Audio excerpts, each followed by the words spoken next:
Okay, so you know how we know we are officially in the era of parity in the NBA? Think about it, usually at this time you're seeing videos being made about the players that have the most pressure on them to win this year. When you think about it this year, that kind of doesn't exist. Who really has pressure on them? I mean, sure, you can make the argument that OKC has pressure on them to go back to back and validate their first championship, but they're fine.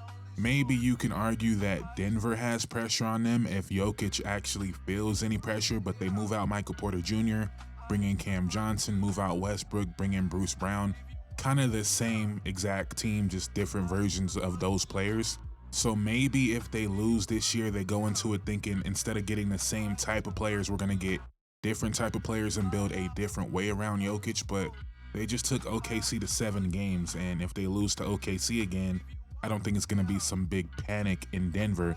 I don't really think there's much pressure there either. And if we look at the rest of the best players in the NBA, right, no one's expecting Giannis to win this year.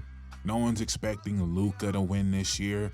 No one's really expecting Steph Curry to win this year. Tatum's injured. Like, Anthony Edwards is only 23 years old. Like, there's a little bit of pressure there, but not really for him.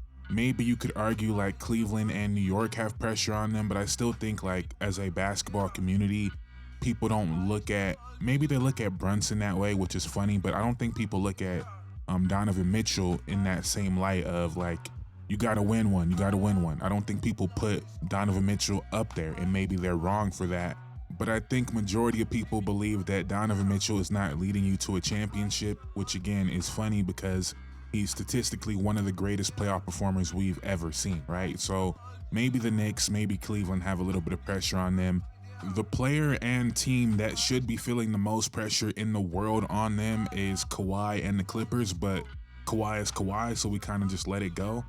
But obviously Kawhi deals with a bunch of injuries for sure, but if you look at it, the last 2 times Kawhi finished out a season healthy, he lost in Game 7 to Denver both times, and both times he did not play well. But Paul George got all the blame, and now James Harden gets all the blame. Not saying they don't deserve a lot of blame, but Kawhi is supposed to be one of the top 5 players in the NBA when healthy. The last 2 times he was healthy, he no-showed in the biggest game of the season. And maybe I'm too high on this Clippers roster, but I think Bradley Beal is better than Norman Powell. I think John Collins might be a better player than Norman Powell. Obviously, different players. You bring in Brook Lopez, Chris Paul's on it. Like, there's so much on this team that we should be talking about Kawhi leading this team, but we don't even talk about Kawhi in that light because we're all just hoping he gets to the end of the year healthy. And again, I know he can't control injuries, but the last 2 times he was healthy, he no-showed. And if you look at it, if you look at every team around the NBA, the Clippers have probably done the best job of supporting their star player in terms of building a roster around their star player.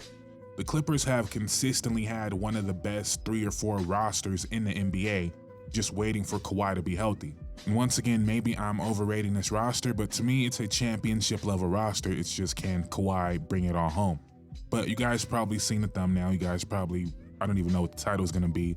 But the guy that actually has the most pressure on him in the NBA is obviously Kevin Durant. Now, we can look at the extreme outcome either way, but let's look at it negatively first, right? Let's say it goes terribly, they never win a series, which I believe is a real possibility, by the way, just looking at the rest of the conference, right? But they never win a series, and now KD leaves the Warriors, he goes to Brooklyn, has a good thing going in Brooklyn, but I think Brooklyn fans are mostly going to have a sour taste with KD, so doesn't really have a fan base there. He goes to Phoenix, they break up a team that made the finals and then won 64 games to go get you.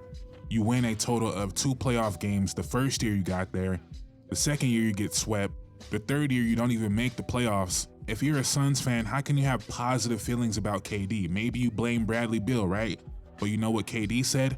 He was one of the main ones recruiting Bradley Beal. So not only did we break up maybe the greatest team in franchise history to go get you, then you go bring Bradley Beal here. Again, if you're a Phoenix fan, you clearly love Chris Paul more than Kevin Durant. You probably love Mikal Bridges more than you love Kevin Durant. And now you go to Houston, and odds are they will not regret trading Jalen Green, but there is that possibility that Jalen Green just becomes an all-star level player. But let's not put that into account. Let's just say they don't win anything in Houston. there's a real chance that Kevin Durant leaves Houston with yet another team, another fan base that isn't gonna love him. And I'm sure Kevin Durant will tell you guys that he doesn't care about that. It doesn't matter to him. All he wants to do is hoop. Sure, but I think it matters. And even the Warriors fan base is kind of divided because they kind of got to argue that, you know, Steph Curry was the better player, yada, yada, yada, right? They got to do that. That's their obligation as Steph Curry fans, which brings me to the other extreme, right? Because if Kevin Durant wins a championship with Houston, I think this will be like one of the most impactful championships ever, up there with 2016, up there with 2011 from Dirk, because Kevin Durant has been losing ground in a lot of these arguments. Now, it's important to remember this guy did tear his Achilles, but I feel like the best version we've seen of Kevin Durant was post-Achilles, so it's hard to really gauge that. But since he left Golden State, look at who's won a championship. Steph Curry won a championship, LeBron James won a championship, Jokic won a championship, Giannis won a championship, and now Shea wins a championship and an MVP, probably gonna become the most beloved OKC player ever when it's all said and done. And I believe the way it's trending right now, and we'll see with Shea, but I believe all those players I just named are gonna be regarded as better all time than Kevin Durant. Now, you can quibble with that. I'm not saying that's factual or not, but I think Steph Curry is gonna be higher ranked than Kevin Durant. At LeBron, I don't gotta say that. Jokic, I think 3-time MVP, champion, I think he's gonna be regarded as better than KD. Giannis is iffy, but 2-time MVP, Depoy, I think there's a pretty good chance that he's gonna be regarded as a better player all time than Kevin Durant. And this is where, you know, I'm iffy on ring culture, but it matters, right? It matters because if KD wins a ring now, everything else on his resume kind of gets accentuated, right? Those first 2 championships kind of mean more if you win another one in a very weird way. And all of a sudden it goes from people making fun of the Golden State championships to 3-time champion, 3-time finals MVP, multiple scoring championships, top 10, maybe gonna finish top 5 all time in scoring. Like all of a sudden it's damn near a GOAT resume.